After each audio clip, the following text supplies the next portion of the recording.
Sejam bem-vindos a mais um podcast do canal Oswaldo Potenza e dando continuidade ao especial Nostalgia 2000, chegamos ao penúltimo episódio e vamos relembrar o ano de 2010, começando pela Copa do Mundo.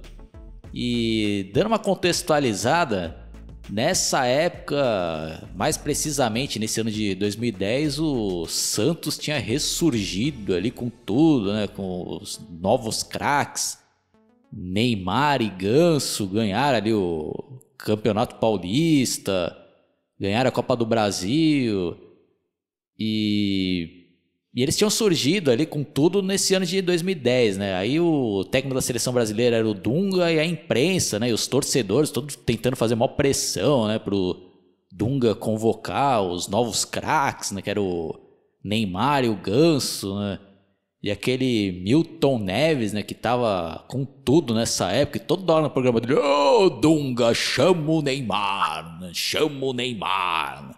Eu que lá chamo o Neymar. O cara fala 1000 vezes isso daí, né, Guitardo? Você lembra dessa época, hein? Eu lembro, Oswaldo, eu lembro. E nessa época aí ainda, né, você comentou, se não me engano, já em 2009, né, o Neymar, acho que começou a se destacar no Santos. E em 2010 ele estava ainda mais com mais prestígio e mais moral, né?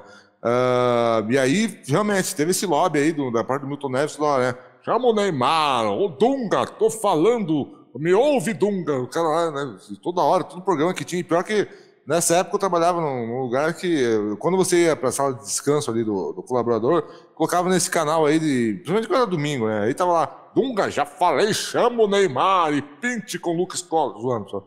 Mas realmente, né, aqueles merchan xarope, o cara lá.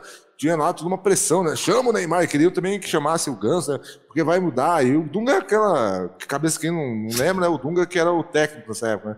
E o Dunga tá daquele jeito, aquela cabeça dura dele também pro outro lado, o cara querendo fazer as coisas do jeito dele, porque, né, toda a CBF e ele lá tinha entrado num acordo de que tudo que tinha sido feito em 2006 que tinha dado errado, eles queriam dar uma revolucionada e mudar. Então, fecharam um treino pra Globo, né? Foi até engraçado que nessas tretas do Dunga com a imprensa, né? Teve aquele episódio lá do... que você falou, cagão, lá, que o Dunga falou lá pro Alex Escobar no meio de uma coletiva de imprensa lá, que eu acho que o cara tava com... Até esse repórter da Globo tava usando o celular e não podia ter celular na coletiva de imprensa. Então, putz, aí a Globo já foi pra cima do cara. Olha como a gente vê aqui na imagem o Dunga falando em voz baixa. Aí o cara legendando lá, o cara chamando o repórter da Globo de cagão. Então, essa Copa, até por esses eventos externos, né, Oswaldo, na minha opinião, acabou sendo uma Copa marcante, né? Independente de como o Brasil se deu na campanha, que a gente já vai comentar mais pra frente, daqui a pouco, né? Independente de como é que foi a campanha do Brasil, teve muita coisa nessa Copa aí que acabou, no meu ponto de vista, né? Acabou fazendo ela uma Copa que passou 10 anos, né? E eu ainda lembro, Oswaldo, e um dos ingredientes aí, uma das coisas que eu lembro é isso que você comentou aí, Oswaldo.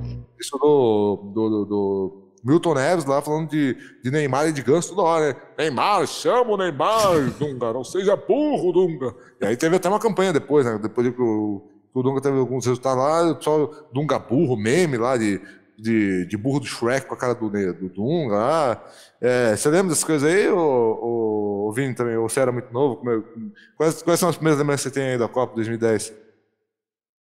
Bom, as primeiras lembranças que eu tenho sempre é que essa acabou sendo a primeira Copa do Mundo que eu acompanhei mesmo, tipo, quando eu comecei a tomar gosto pelo evento. Daí uma das coisas que eu lembro era esse daí, de toda hora falando que queriam que o Dunga chamasse o Neymar, apesar que eu no começo não sabia quem que era Neymar, né? Daí depois que eu tava dando assim certa atenção, e um dos eventos, como você mesmo disse, que é bem lembrado, é essa treta aí do Dunga aí com a imprensa, né? Tanto que era falado direto nisso aí, né? Tanto que no caso da Globo, por exemplo, ela era que mais tentava vilanizar o Dunga, né? A Band, eu acho que, vamos dizer, que estava mais tirando onda, né? Com a situação, porque o repórter da Globo tomou esporro, né? Mas a Globo toda hora, tipo, no Fantástico, ficava falando assim as coisas lá, tentando vilanizar o Dunga, e isso aí aumentou mais ainda depois que o Brasil acabou perdendo.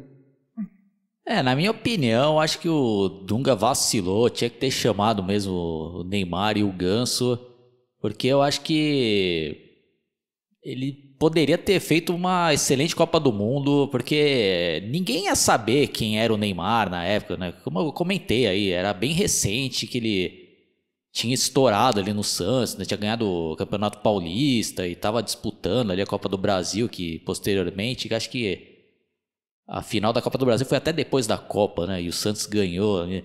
Então ele iria surpreender, né? E sem contar que nessa época o Neymar ainda não era o Neymar de anos depois, né? Quando o cara ficou famosão, né? O cara já parece que virou uma outra pessoa, o Neymar, né? Nessa época que não, o cara ainda ia pra cima ali, né? Em campo, né? O cara tentava jogar com tudo ali, com vontade. O cara não tinha virado esse mega star aí, esse cara até besta, né? Hoje em dia, né? Que eu considero ele, né? O cara que virou um bobalhão lá, né? Não, mas, que fez uns vexames aí, né, nas outras Copas. Então acho que aqui seria o momento dele aí na seleção, né? Mas infelizmente, né, o Dunga, né, e provavelmente a CBF não quiseram levar os caras lá, né? Essas coisas aqui realmente desanimam às vezes, né, no futebol ali, né? Bom, mas aí, né, indo aqui para a Copa do Mundo, o Brasil estreou contra a Coreia do Norte, né, que não tem histórico nenhum ali, né, de participações relevantes na Copa do Mundo. Acho que, se não me engano, nem lembro se participou de alguma outra Copa do Mundo. Se participou era da época que eu nem era nascido ainda, né? Pô, e o Brasil ganhou de 2-1, né? Já deu pra ver que não tá uma grande coisa aqui, né, Guitarra? Pô, os caras ganham de 2-1 da Coreia do Norte, né? Exatamente, Oswaldo. Infelizmente, o Brasil aí, nesse ponto, já dava demonstrando que, né, não tava aquelas coisas. Mas também teve aquele lance também, né, que eu acho que muita gente, apesar de não ter levado o Neymar, o Dunga, etc., tava empolgado com o Brasil porque teve aquela, acho que Copa das Confederações de 2009, né? Se eu não me engano, o Brasil lá, acho que ganhou a Copa das Confederações de 2009 e teve um evento que marcou muito, uma partida da Copa da Confederação que marcou muito, que foi uma partida que foi exibida no domingo, foi quando aquele Daniel Alves fez um gol lá da casa do cacete, lá, e acertou no ângulo lá de uma falta, e aí todo mundo achou, né, que olha, agora o Dunga acertou, né? Mas na verdade, né, o cara tava fazendo, né, que ele quis fazer lá, como você comentou, né, ele quis fazer aquilo que ele tinha marcado em acordo com a CBF, né? E trazer aqueles caras lá que ele confiava, né? Tipo Kaká, o Robinho, etc. E outros que podiam ter trazido ele, né? Até o Ganso, né? Como você mencionou, o cara torceu o nariz ali e acabou não tocando foda-se. Realmente, essa partida aí, ele inaugural do Brasil, não, né? Já dá pra ver que contra a Coreia ainda toma um gol, né? 2-1 aí, né? E já era, acho que, aquele meu consagrado goleiro favorito da seleção, que é o Júlio César. Vini, o que você lembra desse jogo aí? Eu lembro bem pouco, né? Mas, assim, eu lembro que o Brasil até estava sofrendo isso, que pode-se dizer que, tipo, o único adversário difícil na prática desse grupo aí, que estava no grupo G, ser a seleção de Portugal, mas a Coreia do Norte, uma seleção que não tem tradição nenhuma, né, no futebol, né? Ainda mais que é um país fechado lá, e ainda acabou tomando gol. E detalhe que o Brasil é a única seleção desse grupo que tomou gol da Coreia do Norte, mas eu lembro assim, que o Brasil estava até sofrendo assim, para ganhar da Coreia do Norte, né? No máximo, assim, tinha que ter goleado, mas estava até difícil eles marcar gol lá, que eles criaram de 2-1, eu lembro que estava puxado pro Brasil. Sim, aí na segunda partida ganhou de 3-1 da Costa do Marfim. Aí no último jogo ali da primeira fase, um jogo, nossa, emocionante, que foi um porre, né, de assistir, né? Brasil e Portugal 0-0, né? O jogo chato pra cacete, né, Guitarra? Sim, não aconteceu porra nenhuma, né? Foi entediante esse jogo aí, né? Esse jogo. E aquele da Costa do Marfim, se não me engano, foi aquele jogo, né? Que teve aquele lance maravilhoso, né? Agora nem lembro o nome do jogador, acho que foi o Lúcio. Não, acho que foi. Desculpa, Luiz Fabiano, né? Meteu a mão na bola lá e fez um gol lá também, né? Isso, Então o Brasil já começou na Copa lá, o segundo jogo esse da Costa do Marfim, já dando jeitinho, né? E esse terceiro jogo, como você falou também, contra Portugal, né? Uma seleção mais forte e não conseguiu mostrar o que veio também, né? Ficando lá no 0-0, né? Mas acabou se classificando, né, para outra fase, né? Não sei se infelizmente ou infelizmente. Aí depois pegou o Chile, né, que é um outro freguês do Brasil. Perdeu de 3-0, né? O Chile. Aí nas quartas de final aí tem, né, o jogo mais marcante dessa Copa aqui, pelo menos pra mim, né? Que foi o Brasil e Holanda, né? E eu lembro que uma das baixas que o Brasil teve aí, né? Que o jogador Elano, né, que ele tava fazendo uma boa Copa do Mundo. Agora não lembro em qual jogo especificamente ele acabou se machucando e ficando fora. E ele, né, fez muita falta por esquema tático ali do Dunga, né? Pô, aí nesse jogo aqui até começou, né, ganhando, né, Robinho lá entrando naquela onda do Dunga lá, né, de atletas de Deus, né, ajoelhando lá, graças a Deus. Pô, com todo respeito aí, né, pô, eu sou cristão, tudo, mas, pô, você acha que Deus vai ficar preocupado em quem vai ganhar ou não Copa do Mundo? Porra, né, Guitardo? Não sei se você discorda aí. Ah, exatamente, né, Oswaldo? E pior que foi foda esse jogo, né? Porque o primeiro tempo lá até enganou, né? Ó, Brasil, gol do Robinho, né? O Brasil arrebentando. A gente achou que o segundo tempo ia ser do caralho, né? Chegou lá no segundo tempo, aí o Brasil toma um gol lá, uma cagada lá. Acho que aquele Felipe Melo lá vai pular junto com o goleiro, aí atrapalha o goleiro. O goleiro também, desculpa falar, você faz uma cagada colossal ali. Depois aí ainda toma um segundo gol, né? De jeito bem escroto. Aí já acontece também aquele lance, né? O Felipe Melo lá vai fazer uma falta e em vez de o cara fazer uma falta normal, já exagera na dose, pisa na perna do cara, caiu lá. Puta que pariu. Aí já toma uma expulsão. Puta, aí acho que pra completar a vergonha ainda, né? Que naquela época ainda tudo bem, né?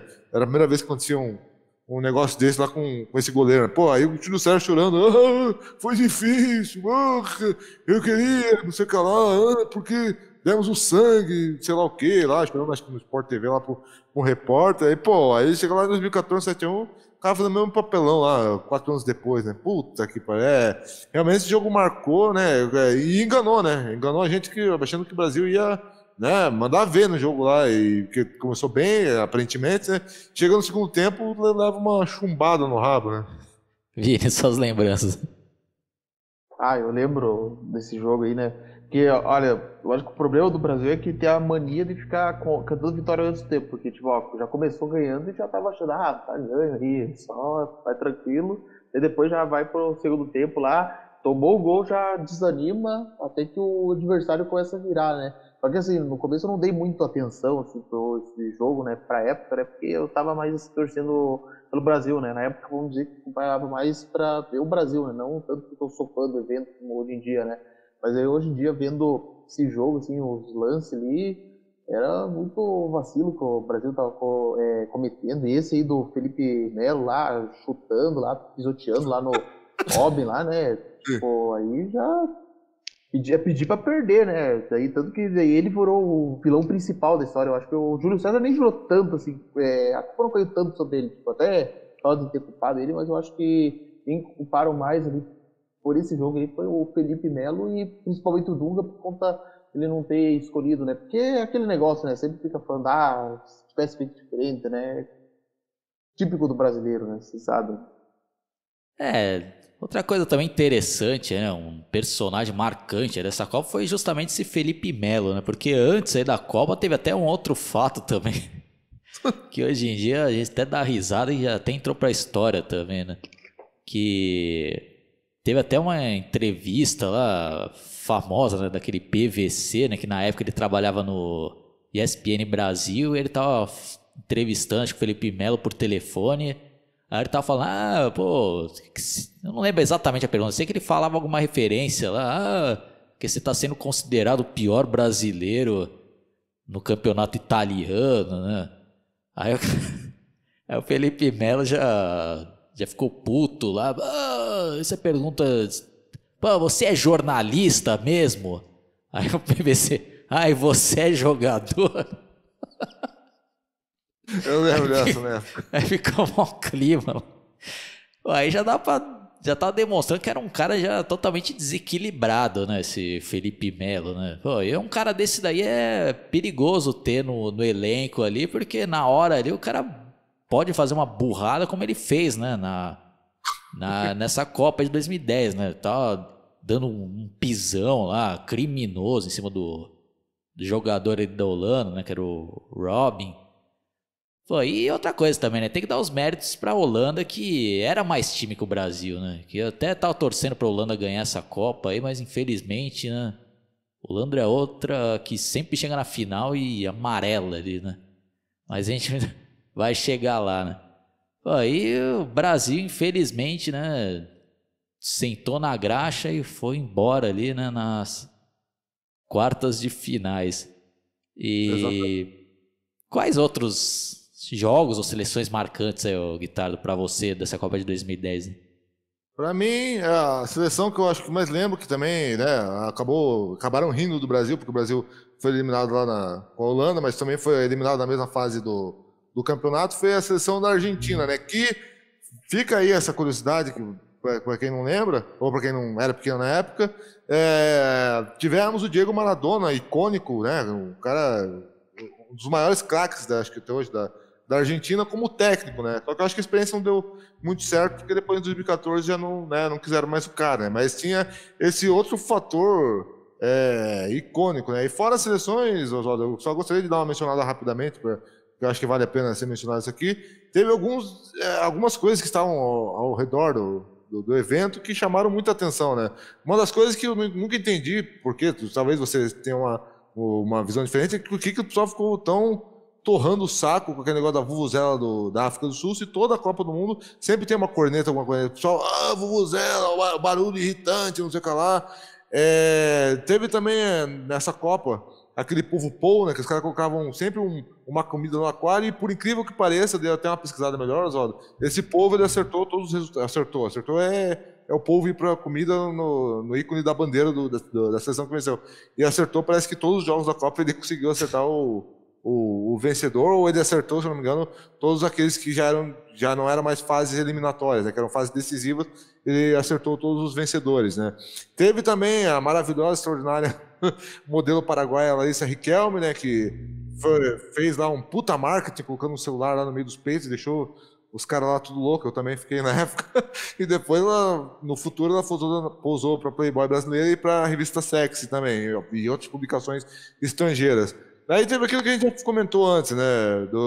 Então, para finalizar, outra coisa que eu lembro também, dessas coisas assim, extra-copa que aconteceram, que foi aquele movimento Cala a Boca Galvão, que foi um cara lá no Twitter, ele criou lá um movimento como se fosse para salvar uma ave chamada Galvão, e todo mundo colocou essa hashtag para subir lá, e até depois veio aquele Thiago Leifert, mala pra cacete, perguntar: e aí, Galvão, o que você acha disso? Aí ele, eu apoio essa causa, e fez uma média lá, né? Mas realmente, eu só peço até desculpa, mas eu mencionei essas coisas aí porque foram eventos que estavam relacionados com a Copa e que me marcaram, né? Até que eu lembro desses eventos até hoje. E você, Vini, que seleção que te marcou fora o Brasil, o que você lembra? Olha, eu acho que talvez a seleção mais marcante assim, dessa Copa foi a seleção de Gana. Tipo, tanto porque uma Copa era na África, né? A própria África do Sul, né, já tinha saído, né? Tanto que inclusive é o único anfitrião até hoje a sair na primeira fase. Mas aí a nação africana estava depositando toda a esperança em Gana, né? E ela acabou sendo protagonista de um dos jogos mais marcantes. Só que esse jogo eu acabei não vendo, porque, ironicamente, ele foi exibido no mesmo dia que o Brasil foi eliminado. Então, como eu estava meio desanimado ali, acabei não assistindo esse jogo. Mas acho que essa foi uma das seleções mais que se destacou na Copa de 2010.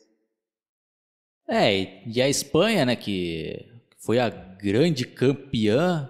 E foi legal a final, né? Porque chegaram duas seleções ali que nunca tinham sido campeãs e eu tava torcendo pra Holanda, mas infelizmente, né? Sentou na graxa mais uma vez. Né? E uma curiosidade é que depois de 2002, todas as seleções que eu torci na final, todas perderam. Putz. Infelizmente acontece, né? Isso aí aconteceu comigo também, né? É engraçado, né? Que geralmente é a seleção que acaba vencendo o Brasil, não sei se você percebeu isso também nas Copas, é a seleção que chega à final, mas na final senta na jabiraca, né? Um caso foi esse da Holanda, lá em 2010, e outro foi da França, né, que chegou na final contra a Itália, mas a França tinha tirado o Brasil em 2006, né, e quem ganhou foi a Itália, né, então parece que acontece, algumas coisas nas Copas acabam se repetindo, né, a seleção que tira o Brasil chega até a final, mas acaba não ganhando também, né. Tirando a Alemanha, que depois meteu 7-1, né, e ganhou ali, né, em 2004. Mas depois com a Argentina foi sofrido para vencer. Sim, né? Bom, então acho que pelo menos as lembranças aqui principais da Copa de 2010 estão registradas. O que mais é a guitarra de 2010 que a gente tem aí para dar uma relembrada? Bom, eu vou falar aqui de algumas músicas. Se vocês lembrarem também de artistas nacionais, me digam, porque é difícil lembrar de artista nacional que se destacou em 2010 aqui, né? Aí tivemos aquele, não sei se você vai lembrar, Oswaldo, da Katy Perry, aquela California Girls, que eu acho que até um clipe que, entre aspas, meio polêmico, que ela parecia supostamente nua lá numa nuvem, um negócio assim. Na música pop americana, continuamos também com a Rihanna, novamente com a música Only Girl, que é uma música marcante, legal. Teve aquele, não sei se é hino que se pode dizer da Copa, mas aquela música da Copa que a Shakira interpretou, aquele Waka Waka, This Time for Africa. A Lady Gaga e a Beyoncé estavam lançando um clipe em parceria lá, aquela tal de Telephone. Aí, né, no nível nacional tivemos Rebolation do Parangolé, né, um puta hit. Charlie Brown Jr. com Só os Loucos Sabem, e Michel Teló com, né, canção que eu sou fã pra cacete, chamado Fugidinha. Jeito dá uma fugidinha aí em você. Tô brincando, pessoal. E vocês, essas músicas aí que eu citei, alguma marcou vocês? Acharam tudo um lixo? Como é que vocês lembram dessas músicas? Vini.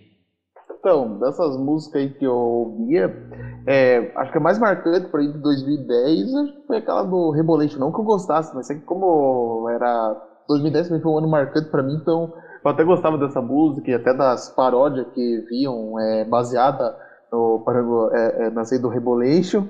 E essa aí do Fugito eu achava legal, assim. No modo geral, assim, as músicas de 2010 eu curti bastante. Pra mim aí, eu acho que a única que eu ainda lembro, assim, é essa do California Girl. E tinha até participação daquele Snoop Dogg, né? Que o cara também participava de tudo também, né? Esse Snoop Dogg virou um arroz de festa americano lá, né? O cara todas as estrelas lá, né? Featured Snoop Dogg, né? Mas era legal, né? Esse clipe aí da Katy Perry, que passava toda hora também na MTV. E pra falar em MTV, você lembra, Guitarra, se foi em 2009 ou 2010 que acabou a MTV aqui no Brasil? Cara, no Brasil, se não me engano, ela conseguiu até 2013. E aí fez até um programa de encerramento lá, com alguns apresentadores chorando, né? Próximo tema um pouco deprimente, assim. Não, tá pensando que tinha sido antes. Então tá certo. Eu tinha essas lembranças aí de ter visto esses clipes da Katy Perry na MTV. Sim. Bom, aí tirando isso daqui, né, também tô dando uma olhada aqui, tá dizendo aqui, ó, Cláudia Leite, famosa, olha, nem Restart pra você lembrar, ainda tava aqui, ó, Levo Comigo, né, música que o Vini gostava pra caralho, né, eu tô zoando, eu não gostava, né, Pitty, Fracasso, João Bosco e Vinícius, Sem Esse Coração, né, aí até tem um monte desses... César Menotti, Fabiano, Labirinto, não manjo nada disso aqui, pessoal, só tô lendo aqui. Então acho que de relevante aqui era isso daqui, né? Ou teve quase nada, né? Pelo menos do nosso agrado, né, Guitarra? Acho que era a época aqui que a música pra gente, infelizmente, tava ficando uma porcaria, né? Já tinha desandado o angu aí, já tinha cagado, né? Infelizmente. Triste falar, mas já tava muita coisa ruim, foi um sucesso. Vini, que mais aí de 2010? Bom, tem o cinema, que teve assim, filmes bons, né? Eu acho que o mais marcante de 2010, vou dizer assim, que eu peguei, né? Para que vocês não chegaram a assistir, que é o Toy Story 3, né? Até porque esse é um filme assim, que marcou, né? Os anteriores já tinham marcado a minha geração, então esse daí não podia ser diferente, né? Ainda mais porque o filme teve até o avanço no tempo, na história, e isso ajudou toda a geração que pegou na época a se identificar bastante com a história. E essa aqui aqui no top aqui foi a maior bilheteria de 2010. Outro filme aqui que eu tava dando uma olhada aqui na lista, que eu assisti no cinema e que eu até quero rever, que é esse Senna, o brasileiro ou herói, né? que é um documentário muito bem feito, muito bem editado e... Você chegou a assistir, ô, Guitarra, desse documentário aqui do Senna?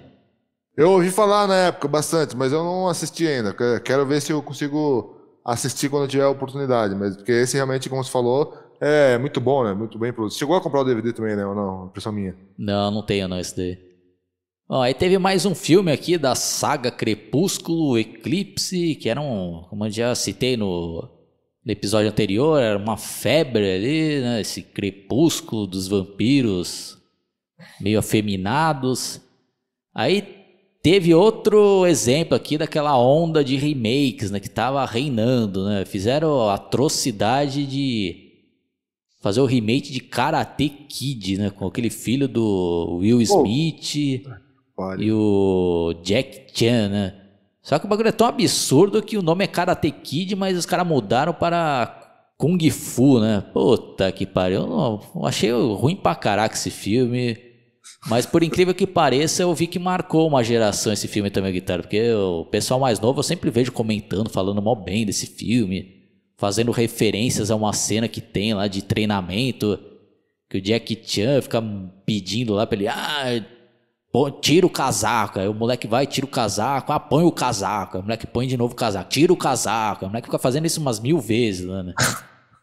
Aí depois o cara, mas por que ele tá fazendo isso? Pra movimentos como isso, né? Fazendo a versão lá do encerar carro da versão original, só que aí o cara inventaram, né, um bagulho de tirar casaco lá, né? Nossa, que atrocidade. Aí teve também aqui outro filme de Harry Potter. Foi um outro filme aqui também que eu vi aqui, que eu não assisti na época, que eu assisti depois, mas que é muito bom, que foi até minha recomendação, que é o Ilha do Medo com o Leonardo DiCaprio, né? Que é um filme de suspense que tem um final enigmático ali, né? Que dá margem a várias interpretações, né? E acho que tirando isso daqui, acho que... Lembra de mais algum filme aí, ô Vini? Tem Homem de Ferro 2 também. Você assistiu alguma coisa de 2010 aí, ô Guitarra? Você lembra? Bom, nesse ano aí, né, tiveram várias animações. Uma que eu tô lembrando aqui, que vi depois, só que eu vi em DVD, foi aquele Alvin e os Esquilos 2, né? Teve também mais uma aventura do Shrek, se eu não estou enganado, aí o Vini pode até me corrigir. Desses filmes ainda... que era algo super em alta na época. Teve também, ainda pegando um pouco a linha infanto-juvenil, aquele High School Musical, o Desafio. E aí, Vini, você que conhece mais animações aí, o que você lembra que você viu dessa época aí, que te marcou? Bom, além do Toy Story 3, eu tinha assistido justamente esse aí do Shrek para Sempre, que era o capítulo final. Quer dizer, era para a época, né? Porque agora, ultimamente, tem rolado um boato de um quinto filme. E esse é um filme assim, que eu curti bastante, eu acho que ele encerrou bem a saga, porque muita gente até não curtiu esse último filme, mas eu particularmente gostei bastante, porque o anterior, assim, Shrek terceiro, eu não gostei, eu achei que foi bem o mais fraco, mas esse aí do Shrek para Sempre foi um filme que eu gostei bastante e teve um encerramento emocionante, ao meu ver. Esse eu curti bastante junto com o Toy Story 3. E outro fato marcante aí desse ano é que o Stallone veio para o Brasil filmar algumas cenas do filme Mercenários, queria reunir vários astros da ação, né, como Dolph Lundgren, até o Arnold Schwarzenegger faria uma participação e diversos outros, né? Mas o que realmente, né, marcou aí é que depois, né, numa Comic Con lá nos Estados Unidos, ele deu um depoimento lá que pegou mal pra caraca, né? Principalmente pros brasileiros, né? Que ele falou lá, né? Os brasileiros fazem festa com tudo, né? A gente explode lá, o pessoal tudo bate palma e depois ainda dá um macaco de presente, né? Falou mais ou menos um negócio assim, né, Guitarra? Falou isso, que exatamente, tá fumando Mercenários, aí o pessoal que podia estourar uma bomba lá, que ainda ia receber presente do pessoal, e aí o pessoal do Twitter ficou puto, né? Não sei o que lá, já começaram a falar mal do cara, e aí, putz, aí a imprensa brasileira também já comprou também, né? isso aí, né? Não que necessariamente tivesse errado em fazer a crítica, né? Mas é engraçado como esse tipo de coisa ganha uma proporção, né, gigantesca, né? Alguém fala um negócio do Brasil, os caras já saem, né? Quem vê assim até acha que o Brasil também é um país perfeito, né? Que eles não podem fazer uma crítica aí que... Bem que no caso ele nem foi bem uma crítica, né? Que pareceu que ele estava falando de um jeito meio... tirando um sarro, meio jocoso, né? Acho que isso que o pessoal ficou meio fudido da cara, né? Mas tantas vezes já aconteceu essas polêmicas, né? Eu lembro lá também quando... Não sei se você vai lembrar, quando teve um episódio do Simpsons lá que eles fizeram, que o Simpson ia viajar, a família do Simpson ia viajar pro Brasil... Os caras ficavam putos, os caras colocaram macaco lá subindo sei lá onde, como se tivesse macaco na rua aqui, uns bichos lá, só que sempre é um troço de comédia já, né? Já é outra vibe, né? Mas sempre dá esse tipo de repercussão, né? Quando falam aí do Brasil, né? E sem que na verdade assim. Pode falar, Bruno. Por causa que é aquele negócio assim, não, ninguém pode falar no Brasil, só nós podemos falar do nosso país, quem é de fora não pode falar, essa que é o pensamento brasileiro. Só o brasileiro pode falar mal do Brasil, estrangeiro não pode. Não, e outra coisa também que chega a ser interessante, né, que tem um pouco a ver, é a visão de alguns americanos aqui também do nosso país, né? Até pouco tempo atrás, os americanos pensavam que aqui era tudo Amazonas, né? Tudo mato aqui, né? Só tinha índio aqui, né? Aí depois foi mudando, né, um pouco nessa visão, né, com a globalização, mas mesmo assim ainda tem muitos americanos que ainda têm essa visão do Brasil, né? E sem contar as grandes diferenças culturais, né? Então tem vários atores aí que ficaram putos, né, quando vieram aqui pro Brasil, né? Tanto que teve até um episódio desses atores aí, acho que participaram desse Crepúsculo lá, que os brasileiros foi tudo no aeroporto lá agarrando, né, os caras. Acho que era até aquele ator que fazia um papel de um lobo lá, né, desse filme aí do Crepúsculo. Ele até deu uma entrevista depois lá no David Letterman, ele falando lá, né, que ficou apavorado, né, quando veio pro Brasil, que o pessoal não respeitava, tudo agarrando o cara, né, quase invadindo o hotel lá, né. E sem contar também que teve aquele outro caso lá daquele ator lá que faz aquele Todo Mundo Odeia o Chris, né, mas o brasileiro também tem umas atitudes também de retardado também, né, os caras tudo indo lá acho que em alguma rede social dele, eu nem lembro qual que era a rede social, e ficava tudo fazendo milhares de comentários em português. Pô, tu acha que o cara vai entender alguma coisa em português lá? E o cara não entendia nada lá. Pô, o que é isso? Né? Um monte de brasileiro aqui comentando milhares de coisas iguais, né? Então não deve ser também esse episódio. Sim, na verdade eles estavam pegando aqueles jargões da série do Chris, né? Tipo aquela da amigo dele, que acho que é o Greg, né? Aquele melhor amigo dele, que ele fala aquele negócio assim, poxa, cara, tão na sua, não sei o que lá. E aí eles começaram a repetir essas frases milhões de vezes, tão na sua. O cara postava uma foto lá, sei lá, dando um mergulho, né? Com a namorada, sei lá onde, e os caras, ela tá tão na sua. Começavam a postar assim, só que flodando, né, mesmo.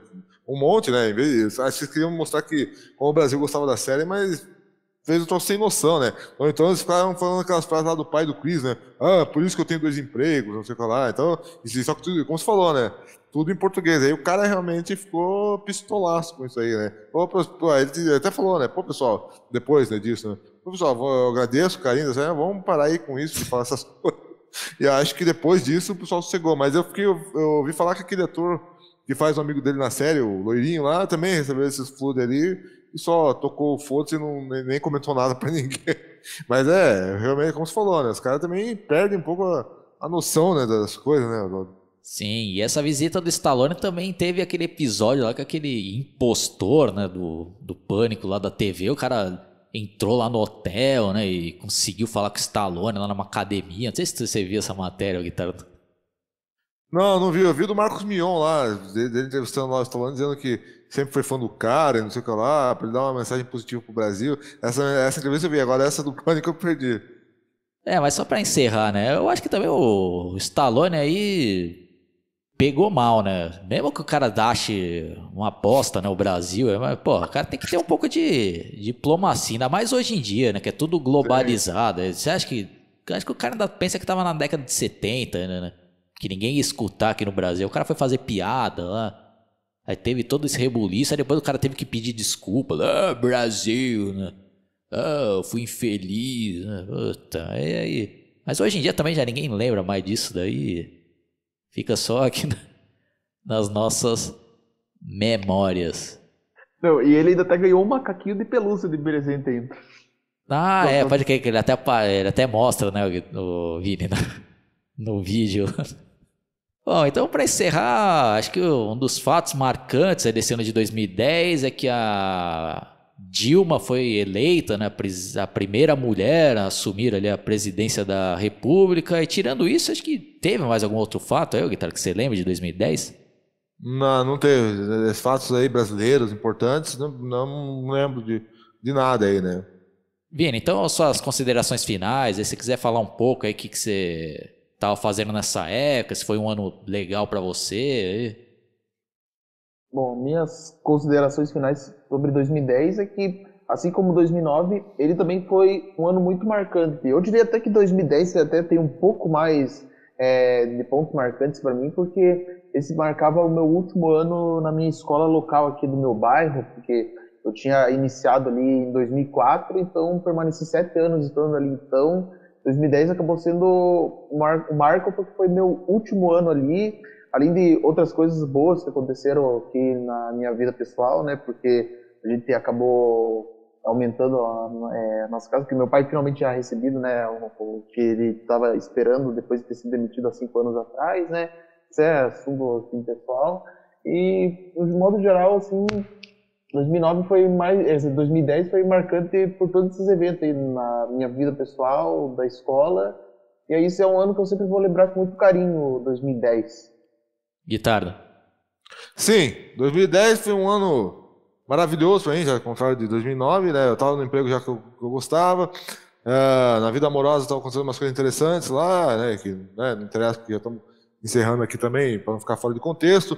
Lembro que foi também, entre coisas relevantes que aconteceram, eu acabei não lembrando de mencionar, porque a gente não chegou a falar disso, foi no YouTube, né? No YouTube brasileiro começou a... Apesar do YouTube já existir já há 5 anos, né, daquela época, 2010, ele começou a ter brasileiros que se destacaram muito, assim, né, em fazer seguidores pra caramba, tipo Felipe Neto, PC Siqueira, Cauê Moura, toda essa galera surgiu em 2010, né? Então, provavelmente alguma mulher também dessa youtuber surgiu nessa época, mas não recordo agora. Então foi um ano, sim, excepcional para mim, muito bom. E é isso aí, Oswaldo, é contigo. Para mim o ano de 2010 já foi bem melhor em comparação ao ano de 2009. Os eventos também foram mais legais, como o da Copa do Mundo, né, que tem histórias engraçadas, interessantes, como a gente já mencionou aí, relembrou no início desse podcast, e foi o final de mais uma década, né? E no episódio final a gente vai ler os comentários que a gente separou, né? Tanto numa enquete que a gente fez lá na minha página Analisando Filmes no Facebook, já fica o convite para quem ainda não participa. E lá eu fiz, né, uma pergunta para a galera participar e deixar lá os fatos mais marcantes dos anos 2000. E nesse último episódio a gente também vai dar uma relembrada nas tecnologias marcantes dessa década. Então é isso daí, pessoal. Eu espero que vocês tenham curtido. Se inscrevam no meu canal, clique no sininho para receber todas as atualizações. Assista os outros episódios desse seriado Nostalgia 2000. Tem até uma playlist com todos os capítulos. E visitem também os canais dos meus amigos Vini, que é focado no Chuck da franquia Brinquedo Assassino, e no canal do meu amigo Guitardo, que é focado em música e em outros assuntos relacionados à cultura pop. A gente se vê no último episódio. Falou!